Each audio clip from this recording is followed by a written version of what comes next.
Hey, spooky friends. Thanks for tuning in to another episode of Spooky Chicks and Horror Flicks. We are your horror besties, here to break down the blood, guts, and all the spooky stuff in between all of our favorite horror films. I'm Emma, and right here with me is the one and only Allie. The one and only Allie is shocked you didn't sing at top. Interesting.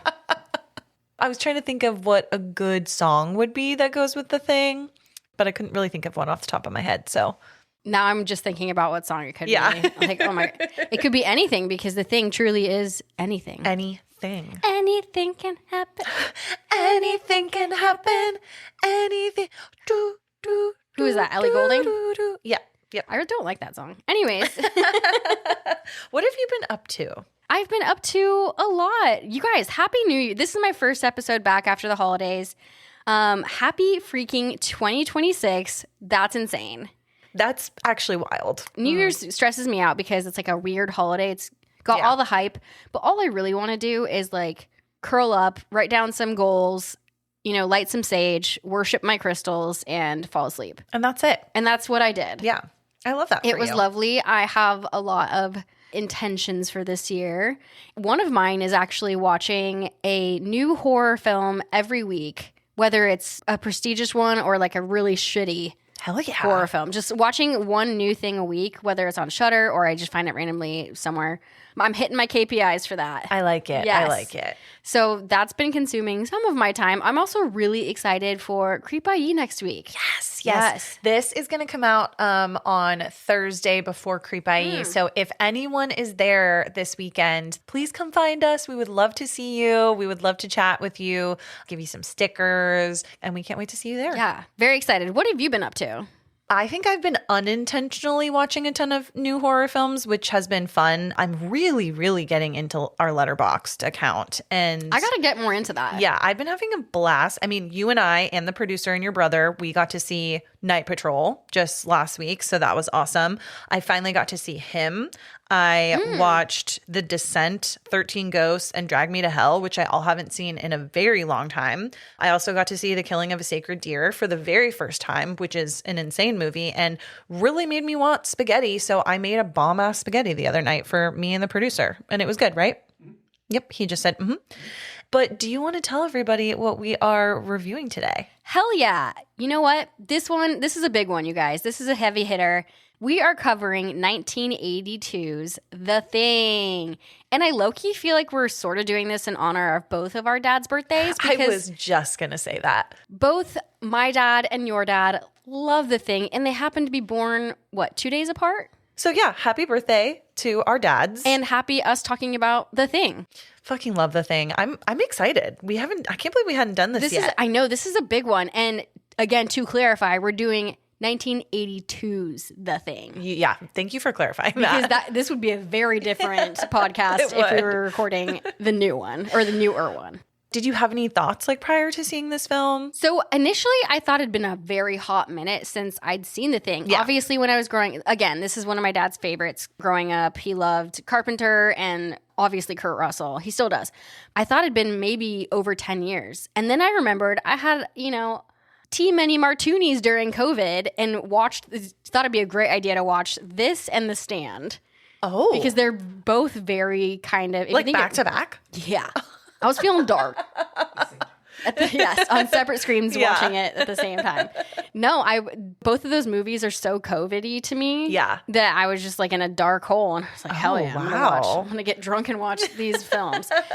That being said, I did get drunk and watch this, so I didn't remember it. So it was great. I love that for you. And I remembered that this movie grosses me the fuck out. What about you? I watched it a ton also with my dad growing up. This is one of his favorite films of all time. Yeah, this film, I probably watch it every couple of years. It just falls into my lap, whether someone else is watching it and I just happen to be there or we turn it on as a family or what have you. So this film is very much ingrained in who I am as a person. As it should be. Yes. And you know what? I understand why it grosses you out. And one thing I've learned about you, Allie, don't know if you're the biggest fan of body horror. No, I admittedly and very vocally I'm not. Yeah, and that's I think a trend I'm seeing even with this film, right? Yeah. Is just there's a lot of body horror in this, and I thought about that when I was rewatching it. I was like, oh, I think Allie's going to have some thoughts on this. So I really don't mind blood. Like The Shining, give me an elevator you're like, give me blood. gore. That's fine. Gore to an extent, but The Thing pushes the line just enough for me to be like grossed out. Yeah. I love it. I love every moment of it. I'm like eating my full dinner, that watching. Is so wild to me. Just like, I'm a psychopath, I think. Every time we record, I rewatch the movie like the night before, just so it's like fresh in my mind. Yeah. And I had some of my favorite soup last night, and I couldn't eat it because I didn't. I had to watch The Thing. I couldn't eat my soup. No way! I know. Oh my gosh! It's waiting for me at home. I know. You're welcome. But if you haven't seen The Thing and you want to eat your soup, if you want to, this is your spoiler warning. Basically, we're gonna talk everything The Thing. So this is your chance to stop, go watch it, come back to us, or if you don't give a fuck, then come assimilate with us. Ooh, yeah. I like that. For those of you that don't know, this film is directed by legendary director John Carpenter, and it is about a research team in Antarctica who is hunted by a shape-shifting alien that assumes the appearance of its victims. Something interesting is that the ratings that we see for this film now definitely did not reflect the critical acclaim back when this film came out. So right now, this film has an 8.2 out of 10 on IMDb. And on Rotten Tomatoes, the tomato meter says 85% and popcorn meter is 92%, which across the board, super high. But mind you, these are today's scores. Exactly. And I have a little bit of info on sort of the history of this film and it's just how people have received it over the years. So it was released in June of 1982. This film made $20.9 million on a $15 million budget, landing only as the 42nd highest grossing film of the year. It was not a hit, and the timing did not help. It opened against E.T. during one of the most stacked summers in movie history, and audiences just weren't exactly looking for a bleak, nihilistic sci-fi horror film during a recession. It was just a very, very weird time. Critics also echoed that reaction, and while practical effects were praised, many found them repulsive, like Allie. Yeah. And the film's cold, cynical tone was definitely criticized by a lot of people. Something funny is that John Carpenter later said the movie was hated, even by science fiction fans. They thought that I had betrayed some kind of trust. So even John Carpenter was getting this negativity from the film when it first came out. However, you guys, over time, through home video, television, and just rewatches over the decades, The Thing was rediscovered, reappraised, and ultimately embraced as a cult classic and is now widely considered one of the greatest sci-fi horror films ever made. And it's so wild to me to think that this was received poorly when it initially came out. It's because it is so ingrained in our brains as a true classic. It's crazy to think that it wasn't when it was released. And something even crazier to think about, okay, so John Carpenter, right? We all know him. We all love him. He did Halloween in 78, and his budget was, a measly, $300,000. Yeah. And then that comes out. It's a huge success. They did it on a scrappy budget, made it amazing. And then he's thrown millions of dollars to create this amazing movie, and it's still met with fraud. And I'm it doesn't matter if the money is there, I suppose. No, totally. Yeah. And it makes me sad for Carpenter because obviously now he's chill. Yeah. Now he's cool. But this is one of his favorite movies he's ever done. I think it is his favorite movie that he's done, right? Yeah, I think so. And it made me sad because how he was upset with it when it initially came out because it wasn't received well. Yeah. So he was sad that his favorite thing wasn't the loved. thing. The thing he loved the most. Yeah. The thing. He also said in a quote later on, in conjunction with the quote I already read, that he takes every failure really, really hard. And his hardest was The Thing. And he's like, my career would have been a lot different if it would have been a hit. There's that personal investment he has in it because he just liked this film and he liked his work that he did on it. And then there's just all of the time, money, resources that went into it too. LOL, John Carpenter, I love you. But if you care about what other people think, don't read your reviews about The Ward. Just saying. Hot tip.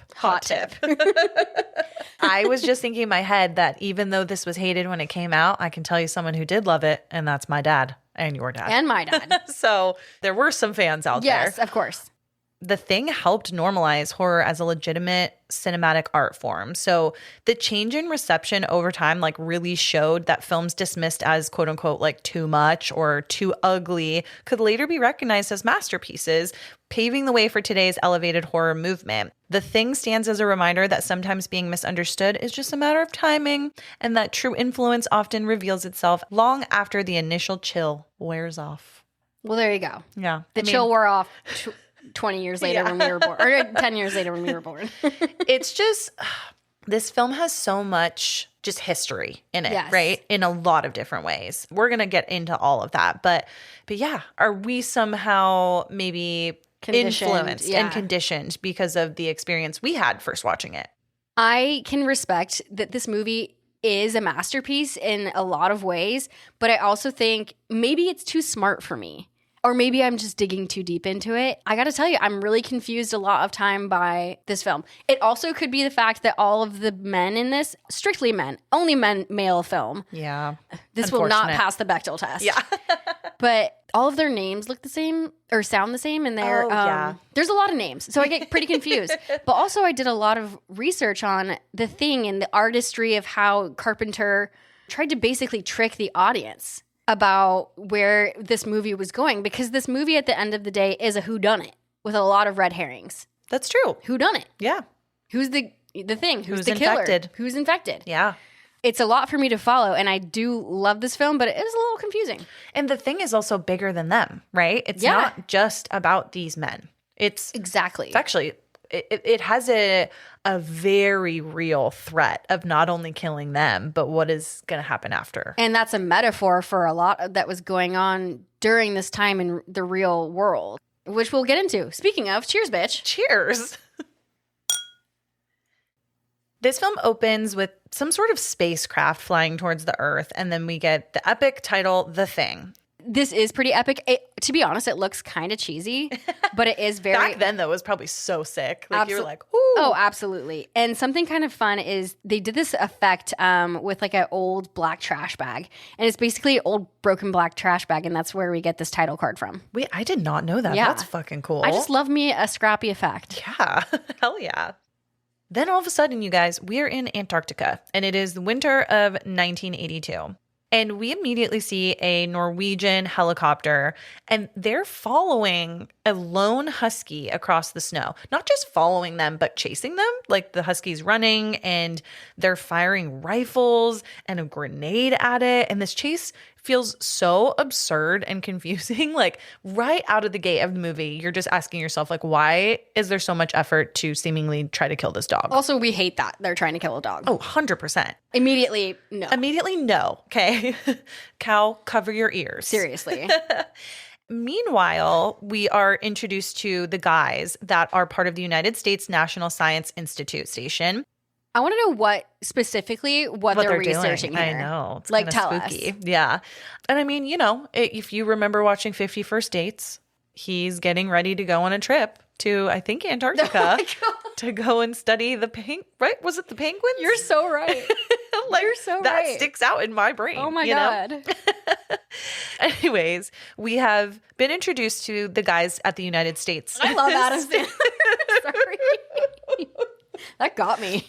You're welcome. You're welcome. One of the guys is outside while the others are inside playing ping pong. They're drinking. They're seemingly just trying to pass some time, it looks like. Honestly, all of the people working in the American station just look like your titular characters in a frat house, basically. It's like a frat house, and everybody plays their little roles. It's like Animal House if it was a horror movie at a science research center. The helicopter, the pilots are like super frantic. They're clearly desperate to like get to this dog. Again, they even throw like a grenade at it, but no avail. The dog is still fine. And some of the guys come outside to see what's happening, and they're all like really confused watching this helicopter try to chase a dog. And the helicopter eventually lands by the station, and the husky runs straight to the guys to try to find some solace here. One of the Norwegians accidentally blows up the helicopter with a grenade and then tries to shoot the dog while on foot. It's crazy. There's a lot happening here. And the one that's trying to shoot the dog has a terrible shot. Oh, he's horrible. Terrible. Well, and you're supposed to be protecting this They're not in the army, I guess. So maybe they're not supposed to be protecting. But terrible shot. Still, yeah. Regardless. Speaking of terrible shot, the guy actually shoots George from the U.S. station in the leg because he's that bad of a shot. And he's frantically yelling in Norwegian at them. And one of the station guys, I think Gary, he shoots the Norwegian dead. Yeah, kind of wild. But, he is like flailing, a weapon. So yeah. Our Norwegian officer, whatever the fuck he is, research guy, he is yelling in Norwegian, and they don't actually have subtitles. But I know, yeah. So if you don't know what he's saying, then you're just like, oh my God, this crazy fucking Norwegian. If you don't know Norwegian. Yeah, if you don't know. That's actually, I watched this, I think either with my brother or with my husband, and one of them said, if you don't know Norwegian, I was like, oh, because you do? And they say, actually, I do know what he's saying. I feel like only people that know can say something like that. Well, I'm sure they serious. Yeah. But what this researcher is saying, or screaming rather, is very important. He's saying something to the likes of it feels like a warning. He is warning them that it's not human. The dog is not human. And then they fucking shoot the guy that's warning him. Oh my God. Yeah. So, okay. Joke's on you. Something that I love about this opening sequence, and I'm curious about your thoughts on this, Als, is this film obviously immediately starts us confused, right? We have no idea what's going on. If you haven't seen this before, you're like, okay, a dog, Norwegians on a helicopter, the U.S. state. Like, what the fuck is going on? You might think, oh, we're starting an action film, right? Like, we've got these epic helicopter scenes, all this stuff happening. But knowing what happens later, this opening of the film feels a little tragic to me. Just knowing the impending doom that's coming to this research station, and they have no idea what they have let in because they see this dog, and most people like dogs, and this dog seems friendly. It's like a little husky. They have huskies on their research center. It just feels like, gosh, like they just have no idea like what is coming, And I think it's really effective because we're starting out just so confused, but then later on, everything makes sense. And I think they did a really great job of making this unsettling from the beginning. Yes, like totally. you said, regardless of the element of otherworldly creatures, being in this remote location, isolated, already makes you feel powerless and scared in general. Yeah, and as prepared as you think you can be. Yeah. You don't have everything, right? Oof. It does a great job of setting us up being uncomfortable. Yes, exactly. After this whole kerfluffle, is what I'm going to call it. Norwegians are dead. Norwegians are dead. We got a dog on base. George has been shot in the leg. Yep. George gets patched up by Dr. Copper. They discuss like why this helicopter was even being so crazy to begin with. And they don't really have any good ideas of what's happening. So they try to radio someone to like report the incident, but they can't get in touch with literally anyone. And I think that the radio guy, I forget his name, I think he even says at one point, he's been trying to reach people for a long time, right? Yeah, our communication guy, Windows. Again, like I said, there are a lot of names that don't make sense and kind of sound the same. So this might try to follow along. Yeah. And some of the guys look very similar as well. Yeah, very much so. It's very 82 up in here. But yeah, Windows says like he's like, I've tried to even reach people before this incident and I'm just like having no luck, which is, of course, what does that do? Add another element of like isolation and fear amongst all of these guys, right? Some of the guys even talk about maybe visiting the Norwegian station. I think they have like some sort of record that shows that there should be about 8 guys left over there and they just want to figure out like what's going on and why those guys on the helicopter were acting so erratically. Would you do the same thing? Would you be like, let's go investigate? Or would you be like, let's get the fuck out of here? I think it just depends. I think like part of me would, just because of where I am in the isolation. I'd rather know what's going on than not know if they are coming. Are they going to send more people? I would rather kind of have the upper hand in that situation and not wait to be reactive. I'd rather be like proactive. I would say let's get the fuck out of here. Yeah, you would. We are introduced at this point to our star. Mac Daddy. Mac is so hot. He's I so love hot. him. Which is played by Kurt Russell. And wait, can I ask you a question before we move on absolutely. from our intro here? Is Kurt Russell hot? Yes. Okay. I think so. I think so, but I'm also like, is it because I've been told he's hot? I think I'm Are more... you really diving deep into your subliminal I guess thoughts? so, perhaps. Because this movie's about assimilation, I guess. So I'm like, am I assimilated? But I think I'm more attracted to Kurt Russell as an idea of him. Oh, a okay. vibe. Okay, yeah. I also think that Kurt Russell, it's not necessarily about how attractive his physical features are, but it's like him in general. Do you know? Yeah, like the vibe. Yeah. Anyways, back to Mac Daddy. Back to Mac Daddy. So who I will say also is a fashion icon. He's got it all. He's got it all. The hair, the beard, the jacket. The hats. He's the best. So Mac and Dr. Copper, they take their helicopter over to the Norwegian station. And I feel like everybody in this frat house of a research center has their role. So like we said, Windows is the comms guy. He's in charge of communication. I feel like obviously Dr. Copper is a doctor. Mac is like the helicopter guy. Yeah. They're going to take this helicopter to go stupidly investigate the Norwegian station. And meanwhile, the dog that came onto the U.S. research station has now been just sort of accepted without question. And he's allowed to roam freely. Yeah. I think they've just deduced like, okay, he's friendly enough. Like we'll put him with the other dogs later. But for now, he's just sort of hanging out. At one point, I love this actually, their cook Knowles, he is listening to Stevie Wonder while on roller skates. And this is such a fun scene to me. And it's all while everyone is seemingly asleep. I would want to hang out with him the most out of this frat house. I think I fully agree. Him and Mac Daddy. This would be such a vibe. I love that Knowles is always on roller skates. It reminds me, I'm like, do I love him because I love Roller Girl and Boogie Nights or vice versa? You're really asking a lot of introspective questions. I like this. But then also what I'm asking is, do I myself want to ride roller skates? Is this a sign that I should be riding roller skates? Let's do it. No. We could tear some shit up down on the boardwalk in San Diego. Let me tell you. I think I've been banned from wheels. Oh, no. I've had enough accidents.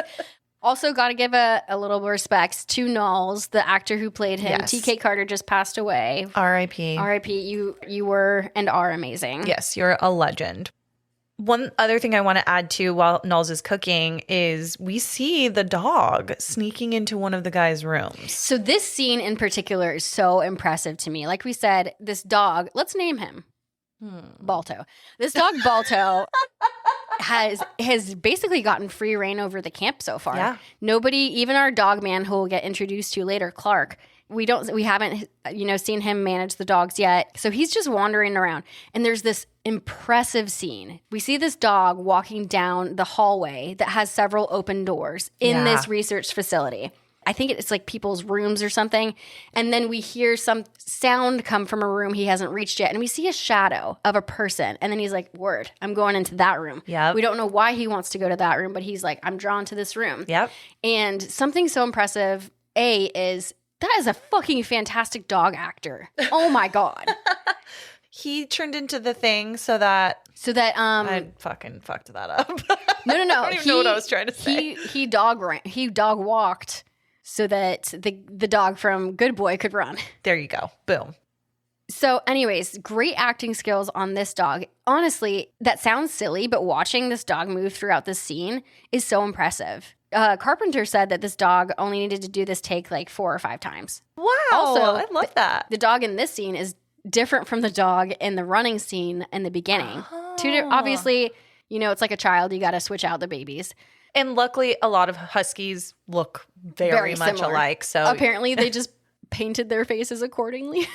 What? Yeah. Oh, gosh, that's funny. Hey, it happens. Also, another thing that I think is so impressive is we see the shadow in the room, right? But Carpenter wanted to confuse us as an audience so much that he used a stuntman as the shadow. It's not anybody in the someone that you can match. Ooh. He didn't even want you to be able to match the shadow. Who you thought it might be. Yes. Yeah. So he had one of the stuntmen, and I knew who it was. He plays the figure, I think, in one of the Halloweens. Oh, I love that. That's just director. An extra step that he didn't have to take, but he's like, I'm going to just add this like extra element in here. Again, if you haven't seen The Thing, it's basically us trying to figure out who the fuck the thing is or who has he infected. And so it's confusing us is just lending to that artistry.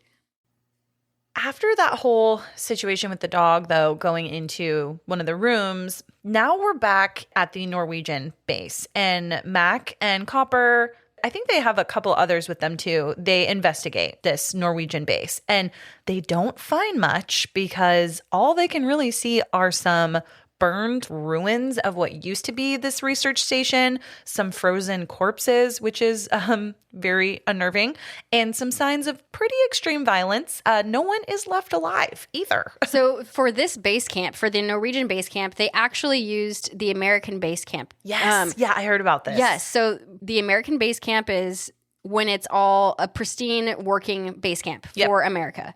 And then to film this base camp, they just fucked up the American one and made it the Norwegian base camp. Perfect. Again, we love being scrappy. Yeah. Perfect.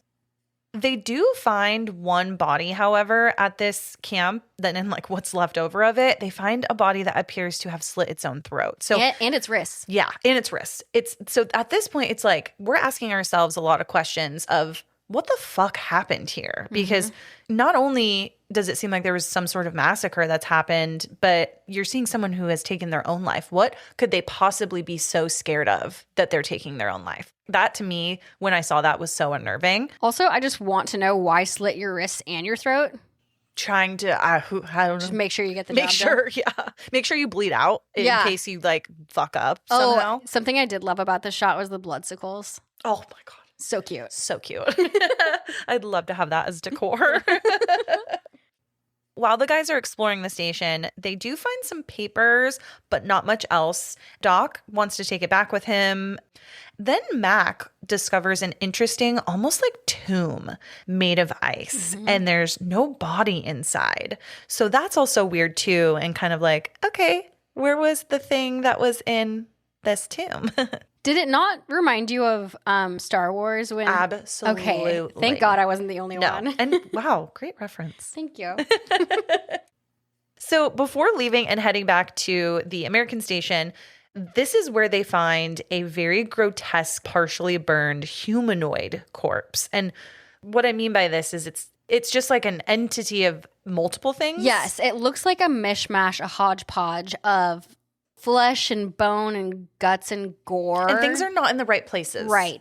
It looks like it reminded me, I don't know why. You know that dessert, like the haystack, where it's like coconut and pretzels and stuff covered by chocolate? Kind of. Is that what this reminds you of? Yes. Oh, wow. Okay. Just like conceptually and visually. I like that. It's just a bunch of shit covered by blood, like chocolate or blood. They should call it the thing. The haystack. The haystack. The thing. We're renaming We're rebranding. Yes.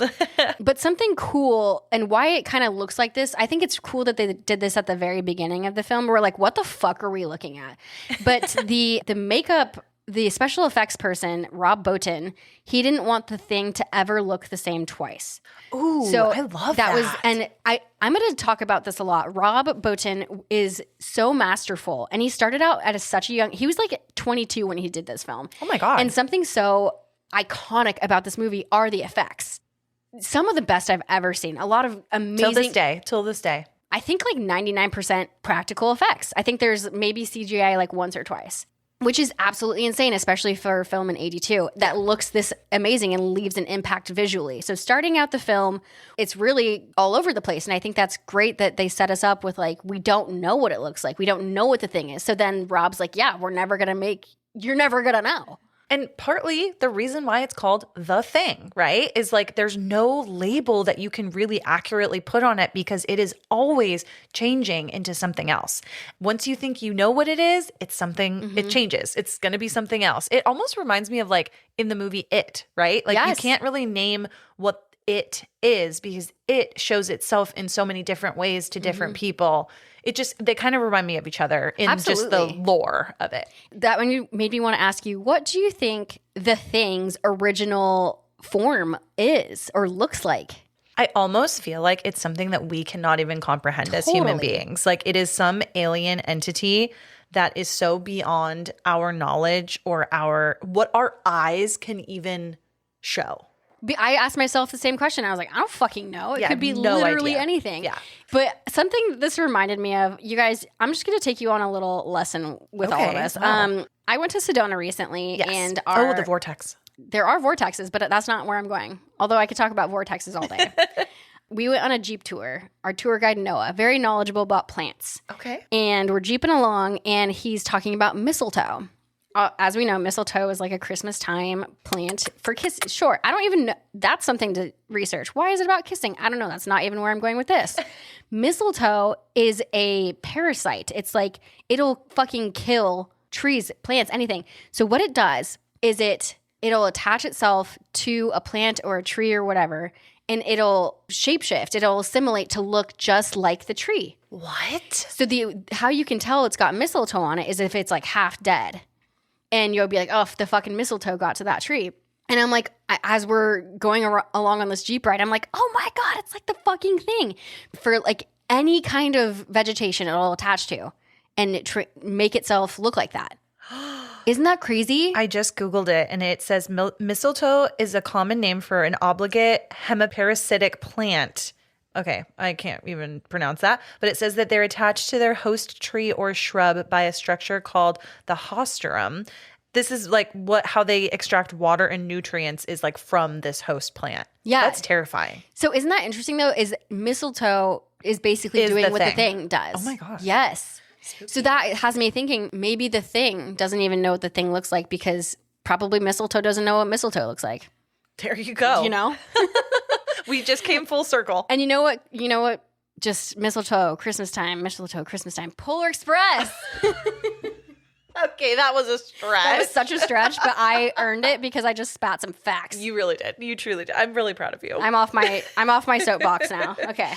So the team, they decide the bright idea is we're going to bring this body back to our station so that we can fucking study it. Unknowingly introducing the threat to fucking everybody. Besides the fact that the camp is like ransacked, I would probably be curious and bring it back too. I mean, yes, potentially. But also, I don't know. There's a part of me that feels like I'd be like, there's some clues here that some shit went down and this thing doesn't look human at all. What am I saying? I just role reversed us. You'd be the one that would say, let's bring it back. Yeah. And I'd be like, You did role reverse us, yeah. But okay. I think in this part, we're reversed a little bit. But nonetheless, they bring the body inside.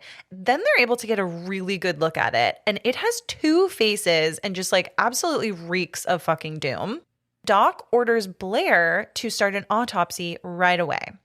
While doing the autopsy, Blair, I don't know Blair's exact role, but he seems like maybe he assists in sort of things that Dr. Copper has going on. 2 or 3 doctor-ish people. Yeah. Yeah. So Blair, he's finding a normal set of internal organs. So that like already is sort of like, okay, this guy's got some like human structure.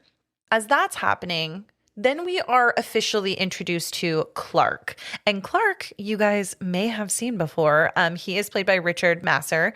And Richard has been in a ton of films. I mean, Risky Business, My Girl. He's been in a ton of stuff that you guys have probably seen. And Clark is the dog guy. So he is in charge of all of the dogs. They have a pack of huskies that I'm sure that they use for transportation, for, various things.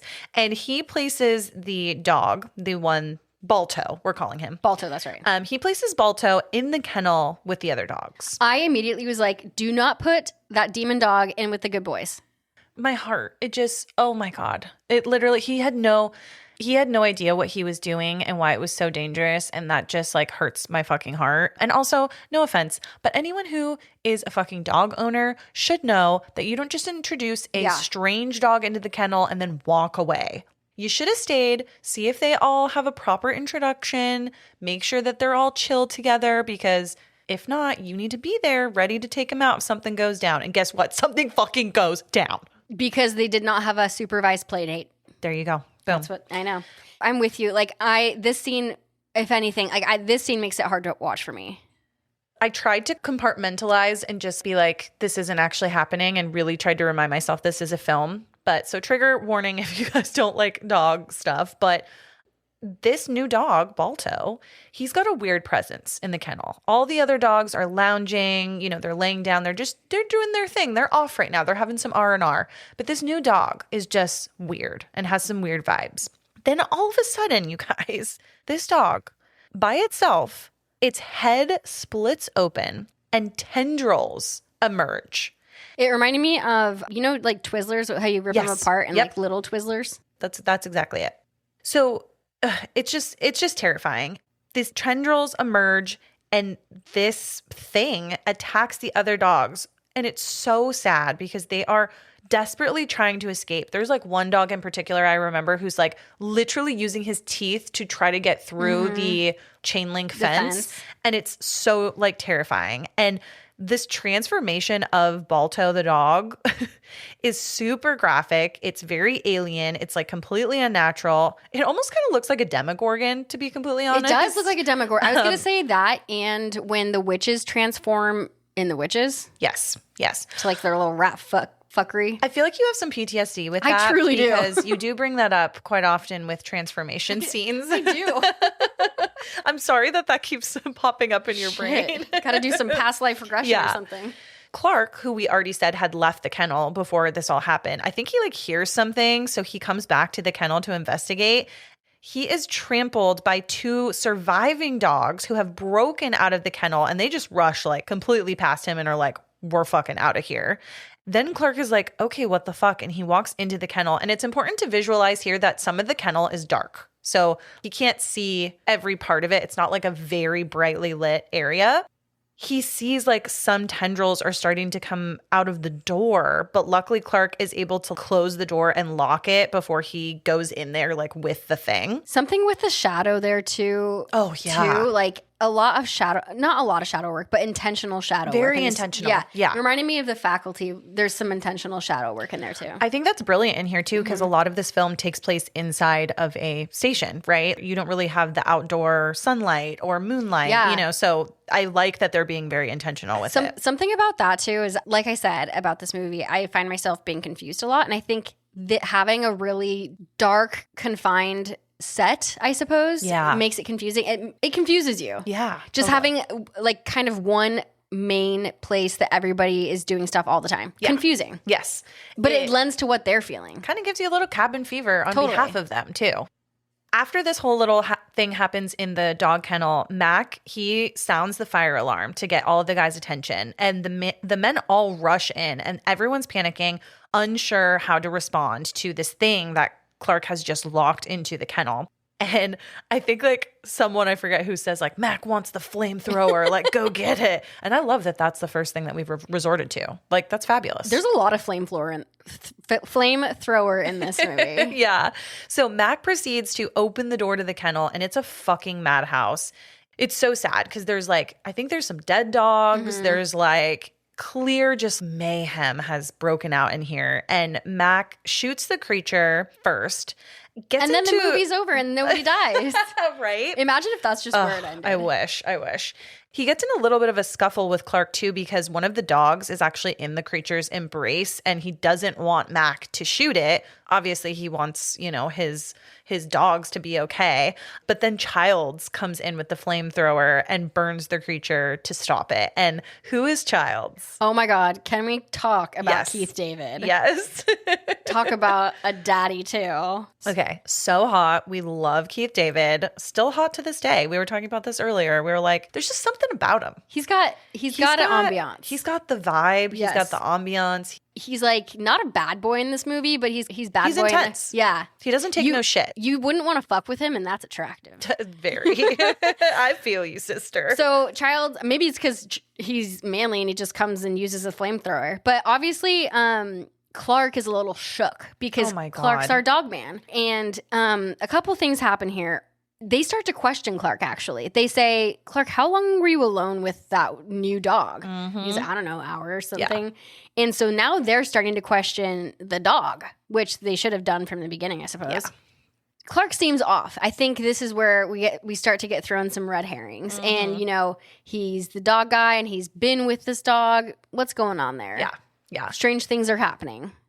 And then something I want to bring up right here, too, is just, you've already kind of mentioned it, but just how fucking groundbreaking these practical effects were. Everything with the dog, brilliant. Still scares me to this day. Yeah. Like, looking at that is horrifying. I try to put myself in their shoes, right? Anytime I'm watching a film, I'm like trying to really put my imagination gears on and just be like, I'm in it. And I would be like, what the actual fuck did I just see? And I wouldn't trust anything. Yeah. Like, no person, no animal, like, did my eyes actually just visualize that? And I also think too that This is so sad as well, not only because it's dogs and a lot of people love dogs, including us and, you know, probably a lot of our listeners too as well. But it's so sad to have violence happen in a confined space that they can't get out of. Like that I think is so, it's like so disturbing. And it's almost these guys are watching what is going to be happening to them. And they're repeating what the patterns. They're repeating it, yeah. They're repeating what they don't even know. Yeah. Yeah. Which is terrifying. Crazy. It's crazy. Definitely like. And rightfully so. Like all these men are truly traumatized about what they just witnessed. And then now we've switched gears and we're back in the area where Blair was with that humanoid creature that he was doing the autopsy on. He adds the dog creature now to his studies, and he just keeps like analyzing the first creature's remains. I'm going to call it a creature because we just don't really know what it is. But it seems like with each cut into that humanoid creature, he's finding like more and more bizarre, unexplainable stuff. One thing he does discover too is that he believes that the organism is perfectly imitating other life forms at a cellular level. It's like biological AI. Yes. Oh God, so scary. And he says like when it attacked our dogs, it tried to digest them, tried to absorb them. That just adds a whole fucking new element into it, right? Of like, okay, this thing is now taking on whatever it's consuming. So there's a new fear. It's like this could potentially look like anybody. And guess what? Yeah. That's what happens. It starts their mindset on like, this could be anyone. We don't know what's happening. It starts that trajectory. Yeah. Then kind of like anyone could have COVID and we don't know. No, totally. Yeah. You have no idea. So all this crazy ass dog shit's happening and everybody's finally being like, what the fuck? Norris and Mac realize they need to go back to the Norwegian base camp to kind of get more evidence, see what they missed when they went initially. Also, mind you, Kurt Russell, Mac Daddy, is so fashionable. But he's got this hat on that's like, you know how everybody's like back in 2016. Oh yeah. But he's got his 2016 like Coachella girly hat. And it looks like the man with the hat from Curious George mixed with like Indiana Jones mixed with something he'd wear to Aspen with Goldie and lined with fur. Oh, to be Goldie. He's a fashion icon. He is can you imagine what I'm like him basically in this entire movie could be him just walking the streets of Aspen with his beautiful little Goldie. Anywho, he looks fashionable as he and Norris go back to the Norwegian base camp. And while they're there, they find video of the Norwegians doing their research and whatnot. And on the videos, they kind of noticed that they had been researching something found in a crater. They actually find this crater that had been in the videos. And this scene to me is kind of hilarious. You can watch behind the scenes on it because it shows 2 or 3 men. So maybe it was more than just Mac and Norris. But it's the guy standing on the edge of this crater. And it's this big CGI shot of like a spaceship in the middle of a snowy crater. And just imagine them doing this on the soundstage in Los Angeles. It's like, this is one of the only not practical effects, special effects in the film. But apparently, remember at the very beginning of this film, when we saw some like kind of shitty effects of a spacecraft? Yes. The very beginning? Yep. So that was supposedly 100,000 years ago and it landed where they're now standing. I'm not fucking making this up. I love it. So that's what apparently happened. That was that spacecraft landing to where they are now 100,000 years ago. And that's what the Norwegians found and are now investigating. Can I say, thank God that these men are like scientists to some degree or like researchers, because if this was just you, me, and the producer on a vacay in Antarctica, we would not have uncovered this stuff as quickly. Or we'd die. We would either survive by the skin of our teeth and luck. No, I think we'd survive because we were naive. Oh. Like we just was so unaware of what's happening. Maybe, potentially. Yeah. Or we would die really quickly. I'd be like, I'm going to take a picture with it. That's how I would die. I love it. I love it. Then back at camp, the guys discuss their hypotheses about the spacecraft and creatures and all of this stuff. They're talking some like out there shit. Oh yeah. I mean, I think rightfully so. They need to explore like all avenues. Mac thinks that they found one of the creatures in the ice, dug it up, and then woke it up. So that's what he thinks like the Norwegians did. So they're all going through these theories, and Childs is like, man, I don't believe in this voodoo bullshit. And so he's the skeptic here. Yeah. Also, just a little, I love this little line that he says because he actually is Voodoo Daddy in Princess and the Frog. One of my faves. He voices the Shadow Man. He didn't even know. He didn't even know what was coming later. Because he best believe in that voodoo shit in Princess and the Frog. But he's our non-believer here so far. Yeah. Then by himself, Blair, he runs like some computer simulations, and one of them is being the probability that someone on their team is infected, which is 75%. Wild. This is some COVID shit. Yeah. And I think he even runs one to see how this could potentially affect if like the ripple effect happens and all of his guys get infected, and then what happens like from there. And if it reaches civilized areas, the entire population will be taken out, is essentially what this like simulation says. It said that once one person is infected, the simulation says once one is infected, it'll be 27,000 hours before humanity is fully fucked. That's insane. Like it's going to just mutate so quickly, right? Like COVID. Yeah. Oof. Blair then grabs his gun, and this leads us all to think that he might do something pretty drastic. But meanwhile, some of the guys are moving the creatures into a storage room to be locked up for the night. So they have finished some of the experimentation that they wanted to do and like the autopsies and stuff. And they're like not getting rid of the bodies. They're just putting it in storage. But I guess what else are you going to do with them? True. Especially at this point in the film, we don't really know what they are or what they are capable of. That's very Even true. though they're seemingly dormant masses of whatever they are, you know?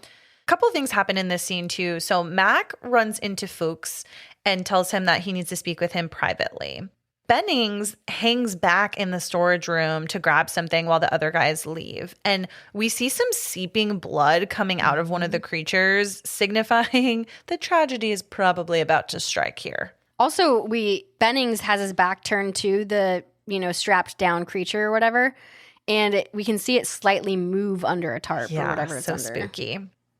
Outside, Fuchs and Mac, they're talking, and Fuchs is explaining to Mac that there's something really wrong with Blair. Every time Fuchs comes up, I just type out Nerd Man. Yeah. He's the best. He's telling Mac, like, hey, dude, like, there's something really wrong with Blair. He's locked himself in his room, and he won't answer. Also, we are learning more about assimilation, too. Yes, absolutely. So, somebody in the frat house, one of the nerds, is telling us that, yes, this is the assimilation happening. We need to be on the lookout.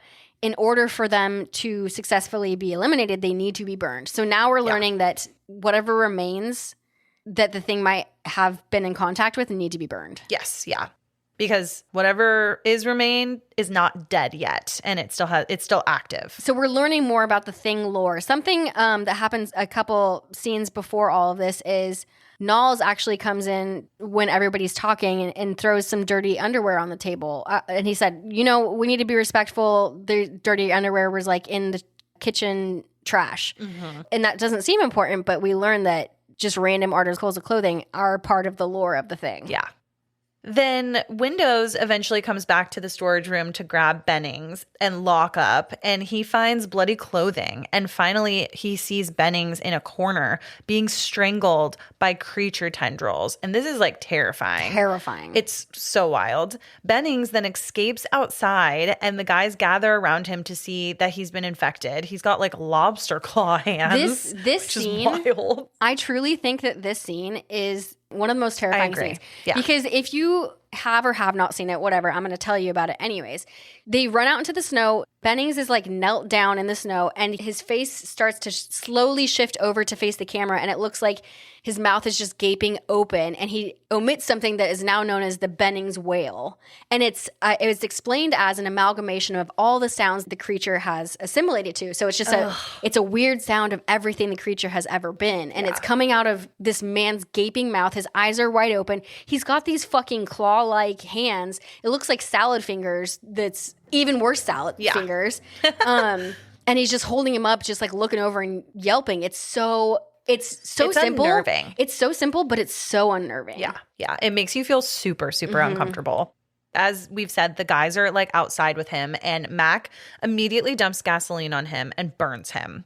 Then the guys finally decide that they're going to burn all of the creature remains that they have at the facility. They notice that Blair is not amongst them, and Fuchs now can't find him. I don't think he's even locked in his own room anymore. So they're like, okay, where the fuck is he? While still outside, Mac finds Blair, and Blair has destroyed the inside of the helicopter. And he's destroyed everything in the comms room. It's so fucked up. They essentially Blair has destroyed anything that can get them either in communication or to other civilizations. Yeah. He has clearly made it so that everything is just going to be contained, like in this research center. Then Mac hears a gunshot from inside the station. Blair, again, he's trying to destroy everything so no one can get in or out. Kill the dogs that remain. Yes, yeah, exactly. And the crew restrains him. They lock him in an isolated tool shed.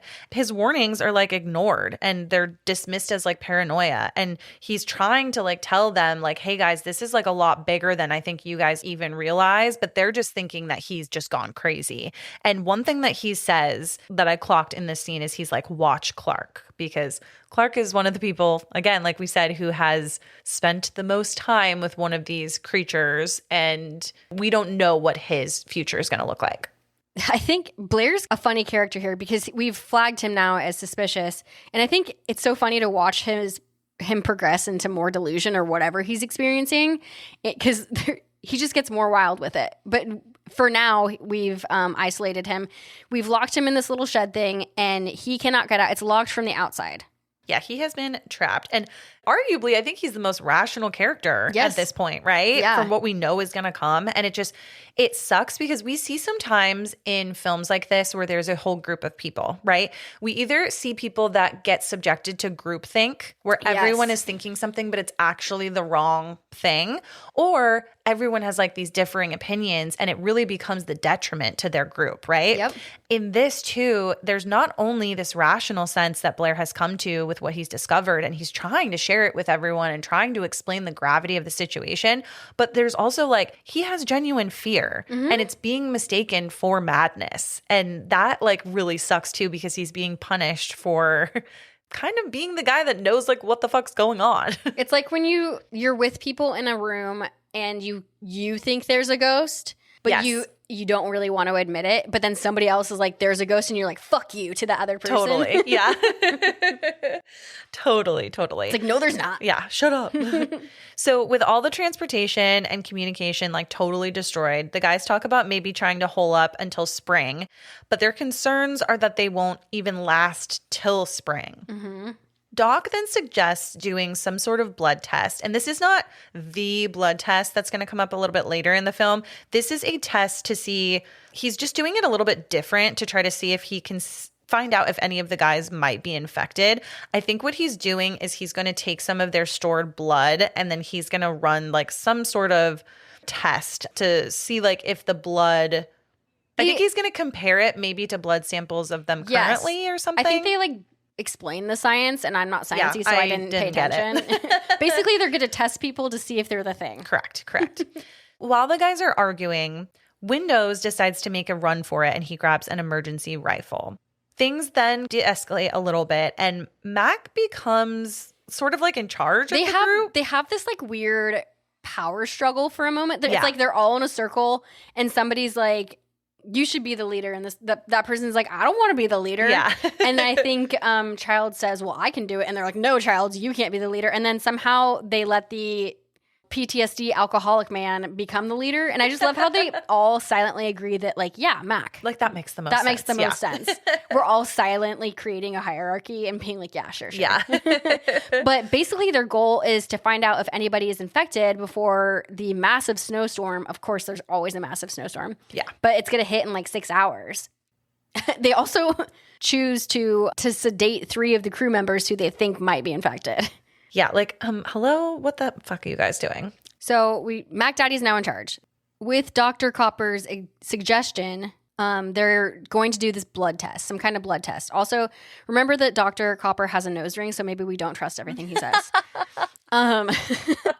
So they go to get the blood for said test, and they see that it's been tampered with, or the blood fridge has been left open. Basically, we don't get like a clear who done that. But we see that it's no longer viable to use for this test. Yeah. And there's a lot of theories about who in the group could have had the forethought to go. Like who has access to this cabinet. And actually there's a lot of theories that regarding like keys and someone dropping them and someone picking them up. I went down too many rabbit holes. But essentially one of the people had the forethought to go fuck the blood up so they can't use it. Yep. And so that's not good. Yeah. We get a scene of Mac sitting in his little room by himself. He's got a recorder making verbal notes for himself. But essentially, he's coming to the conclusion that a sign of being infected is shedding clothes. Yeah. So he's got a pile of like shedded clothes on his desk that he's looking at. Also, I love that in like every scene, he's using some kind of alcohol bottle to like justify something. I think it's brilliant. Yeah, he is a bit of an alcoholic. A little bit. But so he has these ripped long johns with him, but the name, because you know how people like write their name? Yeah. So it doesn't say like where it would say Kevin, that part has been ripped out. So we can't know who it belonged to. Yeah. So the thing knows what the fuck it's doing. Yeah, I think he even says, quote, I think it rips through your clothes when it takes you over. Exactly. And so we have that example. And then going back to, remember, we saw Nalls found ripped boxers in the kitchen. So something is afoot. Yeah. Why is it just underwear? Also, you know who should team up? The Thing and the Creeper. Oh. They just want some boxers. They want some boxers. They want some belly buttons. Yeah. They want some eyeballs. Honestly, I think they'd make a great team. Yeah. Write that down, producer. Thank you. Then Matt gets a visit by Fuchs, who is still trying to work on a new test so we could still isolate whoever we think might be infected. And he suggests to Mac that everybody should prepare their own meals. You know, we're not going to risk anything. Everybody should basically 6 feet apart themselves. Yeah. So COVID-y. But also so scary because it's like they can only separate so much. Yeah. I mean, they're in fucking Antarctica. Exactly. Going back to the shadow work, Fuchs is walking around with a candle and he goes, "Who is that?" And we see a shadow walk by a doorway. Again, every time something like this happens, it leads the viewer to think, oh, well, maybe this person's maybe they're infected, maybe they're about to get infected, whatever. And Fuchs actually goes outside and he discovers Mac's ripped jacket in the snow. Yeah. And what did we just learn? That you're shedding some clothing when you turn into the Thing. So we see that Fuchs has found Mac's torn jacket in the snow, but then we're back with Mac and the gang, and Mac says, where's Fuchs? We can't find him. So a couple of people go out to look for him. They stop at the room where they've locked Blair in, and he's begging to come inside. He's doing it in this voice that we see all the time. You know, I'm fine. I'm all better now. I'm all better now. We see that time and time again in horror movies. Clearly when somebody's not. Also, it's so casual. He's just like sitting there and there's a fucking noose hanging from the ceiling. Oh, yeah. No, he's ready. Like I said earlier, we could see him start to devolve like mentally. But also smart. But also smart. Yeah. Exactly. So basically he's saying, you guys, I'm chill. But obviously they don't let him out of And obviously he's not chill. Yes, exactly.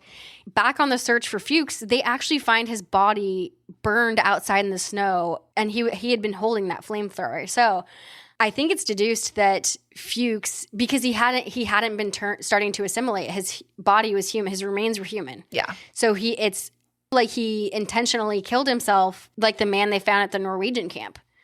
And it gets you thinking, okay, well, why'd he do that? It's so he got himself before the Thing could get him.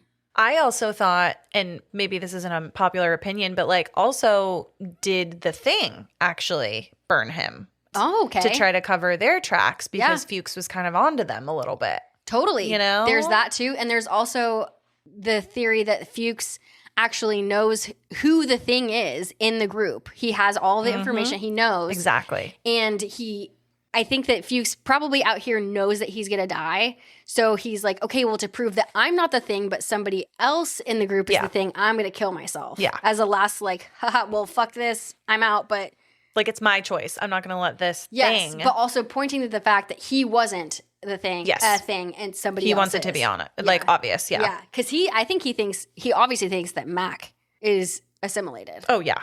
I think this part in the film too is where paranoia like fully starts to take over. Oh, yeah. Like it's already been creeping up. I think every guy in this group is just going in their heads of like what they even think is happening versus reality versus what the thing's agenda is. There's a lot going on and there's a lot to think about. Yeah, shit's really starting to get chaotic now.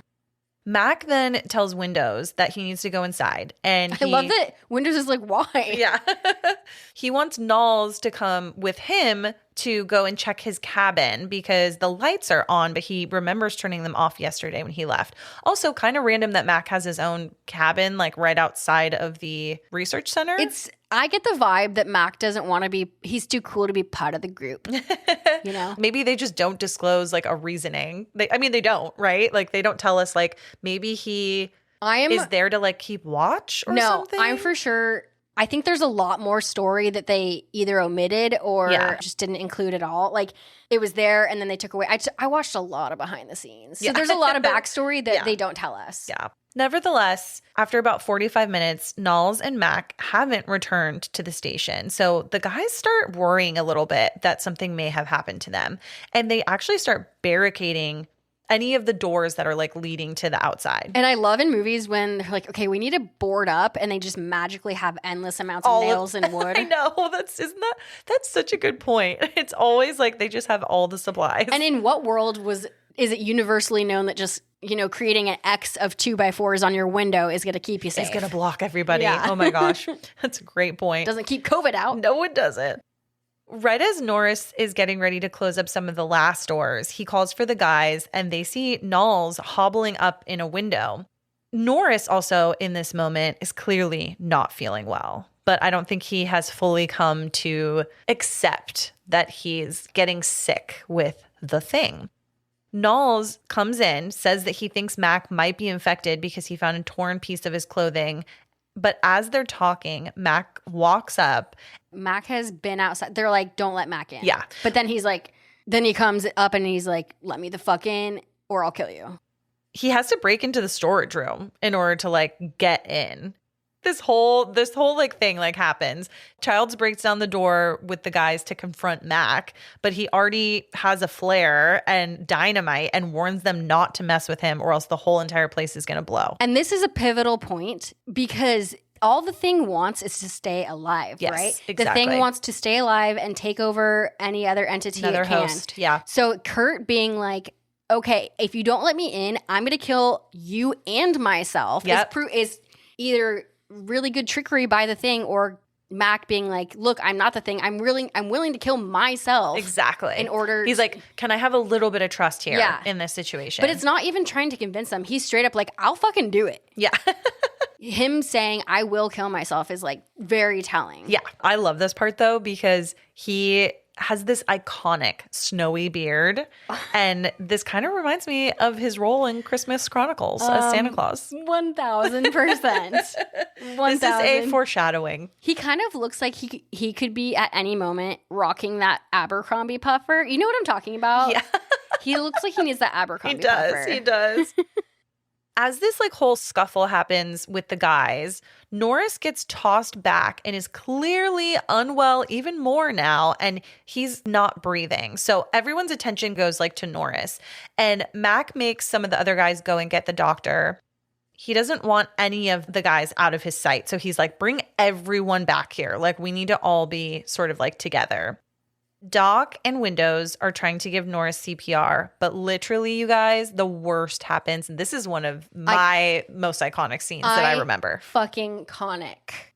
He's got him on his chest, and his chest opens up like a fucking mouth, and it bites Doc's arms off as his arms go deep into his chest cavity. And it is fucking wild. It's done masterful. So well. And what's cool about this scene too is Doc is setting up to defib Norris, and he does it once. He clear does it once, and we're like, okay, well that didn't work. And he goes clear, does another time, and then his arms are getting fucking beaten off by a chest. Beaten off. His the arms are getting eaten off by his homie's chest cavity. Yep, it's fucking and something crazy. Cool. Again, these practical effects. I wish I had a brain creative enough to be like, to even think this of that would work. Yes. It's a mixture of creativity and engineering. Like, that is so masterful. That come together. It's like someone has sort of a vision and then like someone is engineering and bringing it to life. Totally, like, because it's so cool. The engineering part of this, they're like, okay, well, we need the actor's arms or forearms to get removed. So hear me out. Yeah. So he's getting defibrillated, then we're biting his arms off. But so how do we make that happen? Practically, they hired a double amputee who had been amputated at the forearm, like both forearms. No way. I did not know this. Yeah, so in that scene, obviously we see the actual actor playing Doc do the defib, and then when all hell breaks loose and his arms go in, it's actually an amputee actor. What? And they actually put a mask on this actor to make it look more like Doc, but you can fully tell it's not him. Wait, I'm gonna look for that next time. It's very brief. He pulls away, you could tell it's a mask, whatever. How funny. But how ingenious to be like, oh, let's just get a double amputee. Oh yeah, duh. That'll be easy. So anyways, now Doc has no hands or arms. At the same time as that just happened, a creature rises from Norris's chest. Then his head detaches from his body, sprouts legs, and literally scuttles away. It almost got away. The little scuttlebutt almost got away. He did. A lot of this scene reminds me of what I might see in Beetlejuice with like the head with like the crazy worm-like thing coming out of it. No doubt. No doubt. And again, the effects department didn't want the thing to look the same way twice. So I think they did a really great example of making that happen. Also, there's a scene in this whole chaotic mess that we're going through right now where a head is like sliding off of a table and it's like melting onto the floor, and they actually used melted plastic and microwaved bubble gum to get that effect. It's so impressive and scrappy. Like, also, how did you know that could work? Exactly. Like, hey, you want to melt some shit today and see what looks literally best? How fun. We're in the wrong business. No, we truly are.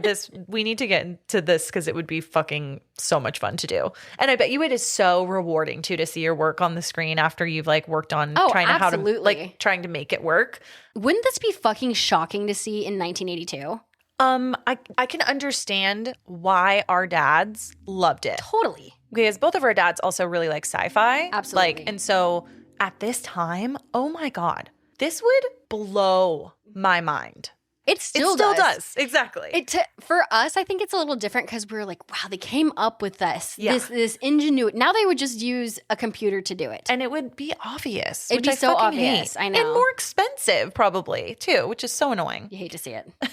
So dumb. But also, this got my wheels turning. Is the thing somehow related to it, whatever it is? Ooh. Because they both have some arachnophobic features. And I'm like, okay, but also, is it a thing? Girl, I love that we have made this parallel because I think it can be. Could be. Definitely. If you are scared of the thing, that is going to translate as it of what you are scared of. We love these vague named objects. I know. room for interpretation. Yeah. So trust completely collapses amongst this group. Obviously, it has been at the forefront of everyone's mind for quite a while now, and it has been very fragile. All of the guys are super hostile towards Mac, but he's still kind of in charge and still ruling them with a gun and with the threat of the dynamite. Clark tries to test him, but gets shot in the head. They just straight up fucking shoot him. Yeah. Mac is kind of like, don't fuck with me. I'm not joking about this gun and about this dynamite.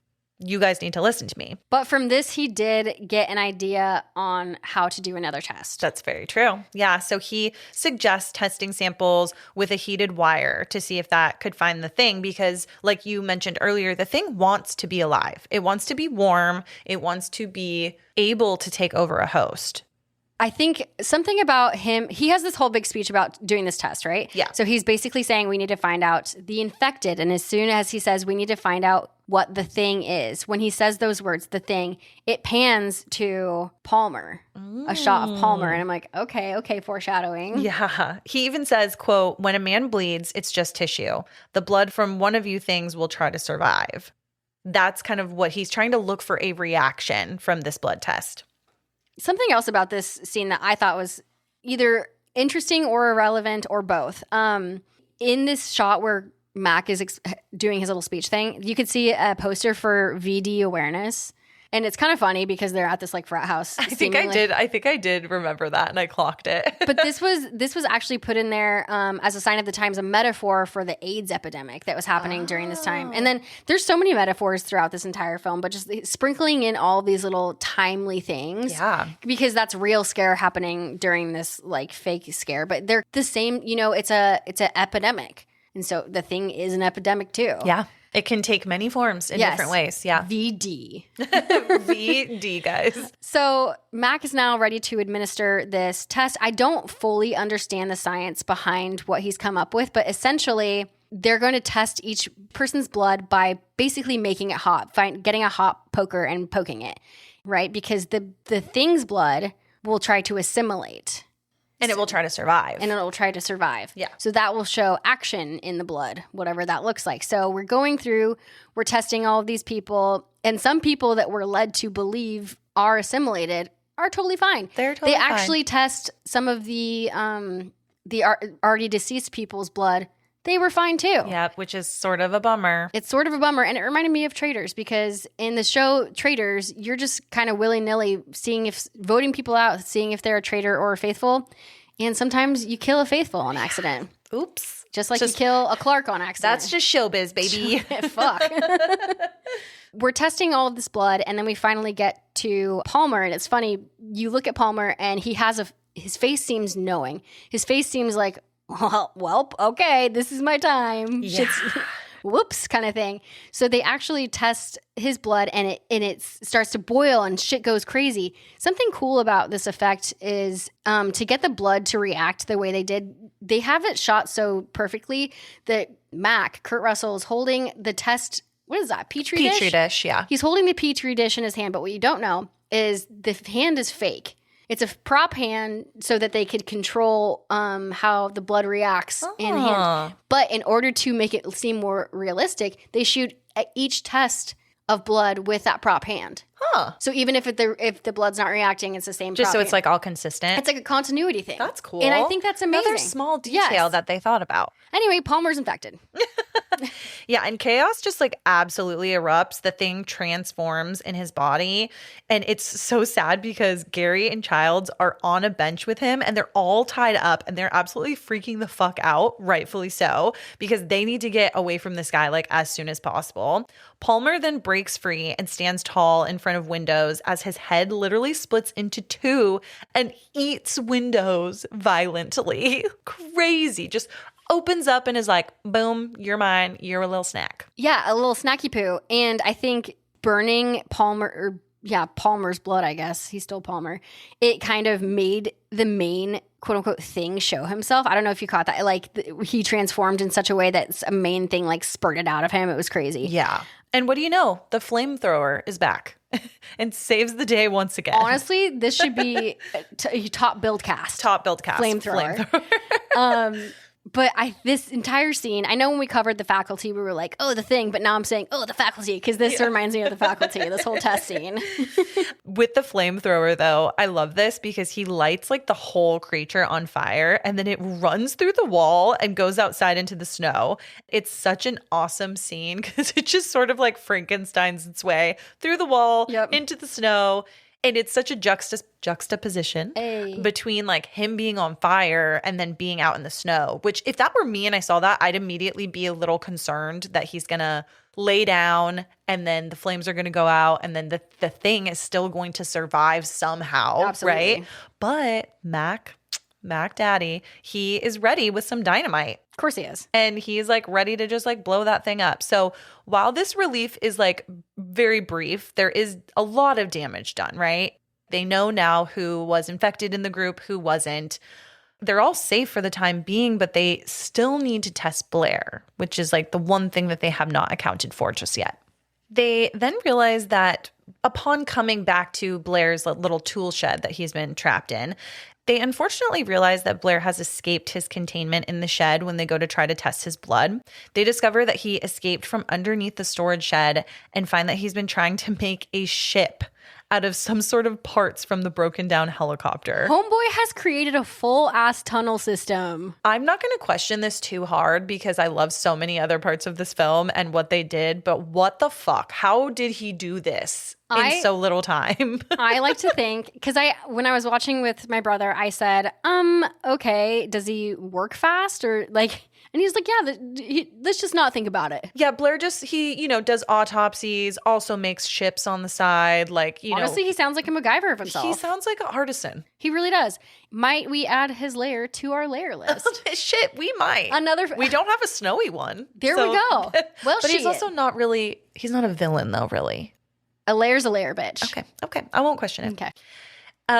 While Mac and Gary are prepping to burn the shed and this ship, they're gonna, just erase all of the hard work that Blair just did. Seriously. Knowles thinks that he saw Childs outside the station, so that's just something to clock.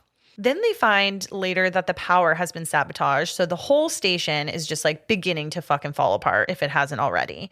I forget who says it here, but someone's like, "We're not getting out of here alive." But neither is that thing. I think it's Mac. That sounds like such a Mac thing. I know. I think Mac does say that. Mac decides that the only solution is truly like total destruction. I think they're finally coming to terms with like, okay, we kind of see why Blair was being so crazy because it makes sense. They all sort of need to sacrifice themselves in order for mankind to be safe, right? Then the men just start like destroying the base piece by piece. So the guys find that the generator is gone, which was their final hope of survival, but they plan to move forward with just like using dynamite on the whole base. Honestly, just get it done, No, truly. And they start sticking some sticks into a room like alone. And then Blair comes out of nowhere and attacks Gary, literally putting his hand into his face and then dragging his body off. Quite literally. Holy shit. And Knowles goes to investigate some commotion that's happened, but disappears when Mac calls for him. This is the part in the film where Mac is like facing the final form of the thing, and he blows it up along with the last of the base and says, "Yeah, fuck you too." I think that line is like so iconic. It's so good. Him just standing there, just in his like Aspen Telluride Festival outfit. Oh, yeah. Telluride. Oh, that's a good one. He's at Sundance this weekend. He's at Sundance and he's got his flamethrower and he's saying, "Yeah, fuck you too." And just when Mac thinks that he's the last one, Childs actually shows up, which I love. And it's just so cute because they share this conversation together where it's like, well, what do we do now? And he's like, why don't we wait here for a little while and just see what happens? And then they share a drink. And like, I love that is how we end this film. And that's it. That's it. Before we talk about our final thoughts, I have a couple questions for you. So when I just recently saw this in preparation for this episode, my mind just immediately went to like, okay, is Childs human? Is Mac human? Like, and does it fucking matter? Honestly, it doesn't matter. And I think that's what's so great about it. I think I read somewhere that Carpenter truly never wanted anyone to really know who the thing is. Yeah. And if it was going to like survive. Right. And he says that nobody knows except for me and nobody will ever know except for me. I've read plenty of articles pointing to who it is, but I think I love the happy bliss of being like, we'll never know. If we had a more definitive ending, do you think that would have ruined the movie? I think it might ruin some magic. I think it wouldn't have ruined it for me if all of the guys just died, because then it's like clear, like, okay, it ends here. But maybe there was a little rat that was on base. Oh. That, opens up for future iterations. Or fucking mistletoe. Not that they're needed. Or fucking mistletoe. What I respect is we haven't been given a movie that says, nah, it was Childs. Or, nah, it was Mac. True. Do you also think like, does it feel more like survival or like acceptance of potential extinction, or a little bit of both? I don't think they intend on surviving. I think they accept. Yeah. Don't you? But I love how there's two of them at the very end and they're literally no resolution. They're just vibing out. Mutually. Then they're both like mutually suspicious of each other, but they're like, let's share a drink. I think that's what tells us it's more acceptance. Yeah. Is because it's just like, we need to just take a beat and let's just not think about fucking anything and let's just have a drink. Exactly. Because we're obviously not going to make it out of this alive, but let's not worry about that right now. I think it's a perfect ending to a really brilliant movie. And how many times can we say that about horror films? That's true. Like, I definitely vibe with this ending for sure. And Ghost Ship. And Ghost Ship. Yeah. On that note. Okay. A couple other themes I want to just like address in this film is paranoia. Paranoia is huge. Contagion is huge. We see this theme come up in a lot of films. And unfortunately, in real life, I mean, we all fucking were there for the pandemic, right? Terrifying. I loved that this film tackled those themes without it being outright like a zombie outbreak or like, you know, some sort of virus or what have you. It is a virus, but it has so much more depth than that, I guess, like because we've given the virus a face. Truly, many with the assimilation and with the how it sort of copies like all of the cells of whatever the host is that it's on and that it's attached itself to. It's just, I love how much depth the thing has. Yeah, I think it brought again, we weren't around when it first came out or anything. But in my brain, this is one of the first kinds of things of its type to ever hit a wide audience. I know the thing is based on a science fiction novel from the 30s, and I don't know anything about their similarities or not. So that at least the idea of the thing was around back then, but to see it transform to the screen, amazing. Again, we live in a time where you and I are seeing a lot of just redundancy in horror. So to see something so original back then is so awesome. Yeah, I fully agree.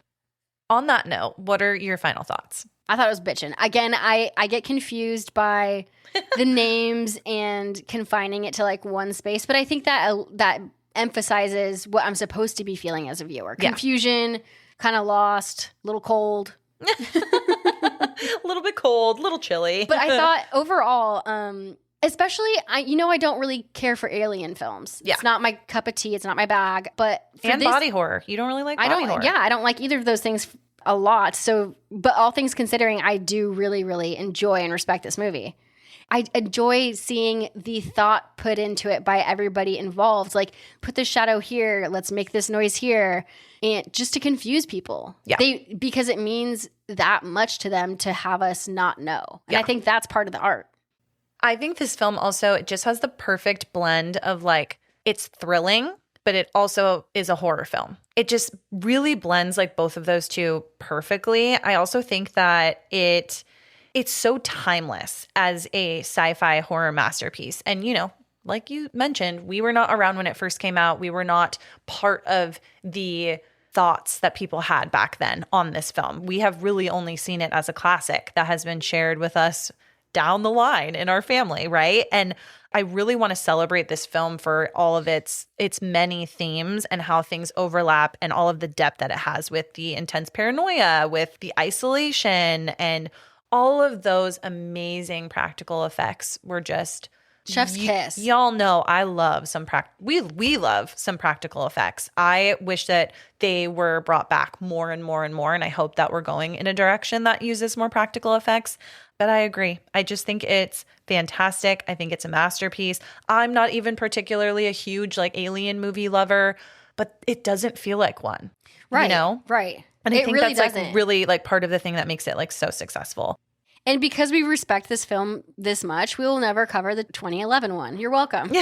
I'm kidding. We might someday. Maybe one day you guys could get our thoughts on it. But yeah, I just think it's also really telling about like the human experience in groups, right? Oh, for sure. And the lack of preparedness people have for the unexpected. Well, I think it has a lot to say about groupthink, not only regarding, let's follow the leader about who the thing is and what we think we should do. It's like group hierarchy. Yeah. Yeah. Like you said, they almost non-verbally decide that Mac's the leader. Yeah, it happened very naturally in a weird way. So it reflects about society in all these different small ways while also being entertaining as hell. 10 out of 10. 10 Chef's out of kiss. 10. Chef's kiss. Well, that was The Thing from 1982. You can find us on TikTok, Instagram, and Letterboxd at Spooky Chicks and Horror Flicks. And if you want to see our episode notes, hear our short review of the new film Night Patrol, or join our book club, then come on over and join our Spooky Chicks social club on Patreon. But honestly, you guys, the best way to support us is just by telling a friend that loves horror and by following our podcast on whatever platform it is that you listen to. And with that, Alison, would you like to close us out? I wish I knew a Norwegian accent to say fuck yeah. But fuck yeah. Don't let strange dogs infiltrate your Arctic base camp. Always burn the remains and stay spooky fuckers.